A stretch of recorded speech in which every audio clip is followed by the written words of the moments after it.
What we're beginning to understand because of the resource implications and because of global warming, the landscape has to change so less consumables, less water, less oil are used. The number one thing we can do is plant selection.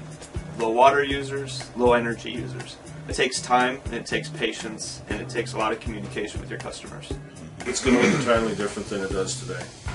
I think that we're already starting to see the change in the theory behind landscape design, and you're starting to see a lot more sustainable landscape design concepts being introduced, where you've got more drought-tolerant plant material, less turf, in some cases maybe no turf. As the population of this state and of the country continues to grow, water is going to become more and more of a limited resource. People are no longer going to be able to have those conventional types of landscapes where you have, acres and acres and acres of turf that never gets used for anything. It's just basically, it's just a waste.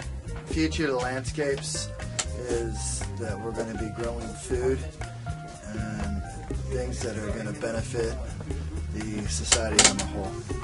Things have to be planned out and processed in a smart, efficient manner, and it requires people with training to come in. It's not just your average Joe industry anymore. The industry is going to have to water to a budget.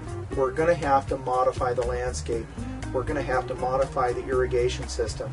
And going to the customer and saying, this is coming, we have the tools, what are we going to do to help you? Get the same benefit, if not more, from something that is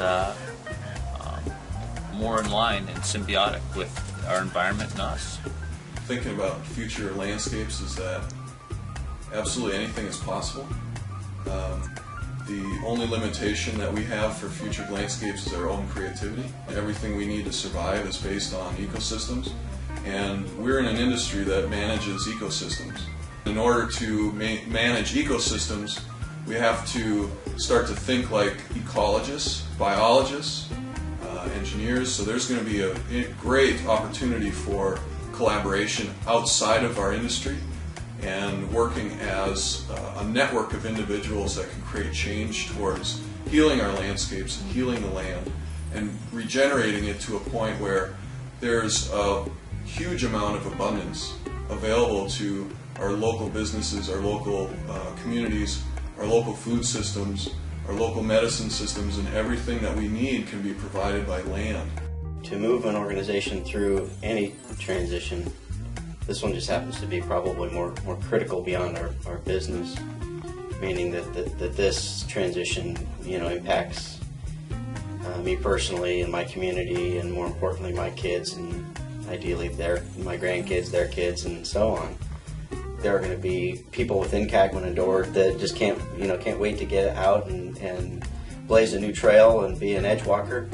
There are going to be customers out there, and just like we have to find out which of our employees are which so that we can use the talents for our best, we've got to go out and figure out which customers are which so that we can, align ourselves and get those experiences out there with a customer that wants to go out and walk the edge with us. What we need to do is get better at being comfortable stepping out into the unknown and not having all of the answers, and just taking the first few steps and celebrating that we took them, whether they were the right direction or not, to do something and get good at doing it. So Cagwin Dorward's in sort of a state of transition to educate our customers and educate our employees about resources and their limitations in global warming and how that will impact the urban landscape.